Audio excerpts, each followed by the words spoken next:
लोकशाहीचा बुलंद आवाज, रिपब्लिकन वार्ता महाराष्ट्र।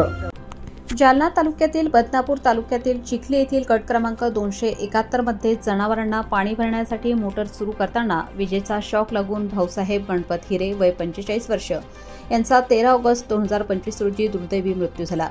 या घटनेमुळे त्यांच्या कुटुंबावर मोठ्या प्रमाणात दुःखाचा डोंगर कोसळला आहे। भाऊसाहेब हिरे हे शेतीसोबतच मोलमजुरी करत कुटुंबाचा उदरनिर्वाह करत होते।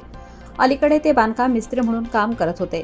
त्यांच्या पश्चात पत्नी शारदाबाई, एक मुलगा व एक विवाहित मुलगी असा परिवार आहे। मुलाचे शिक्षण सध्या छत्रपती संभाजीनगर येथे सुरू आहे। घरातील एकमेव कमावता सदस्य गमावल्याने पत्नीवर शेती सांभाळून मुलांचे शिक्षण पूर्ण करण्याची जबाबदारी ओढवली आहे। भाऊसाहेब यांना 5 भाऊ व 2 बहिणी असून या घटनेने सर्व कुटुंबियांवर शोककळा पसरली आहे। गावातील नागरिक व नातेवाईकांनी प्रशासनाकडे या कुटुंबाला तातडीने आर्थिक मदत देण्याची मागणी केली आहे। रिपब्लिकन वार्ता महाराष्ट्र, जालना जिल्हा प्रतिनिधी Balu Gaikwad. Subscribe now and press the bell icon. Never miss an update.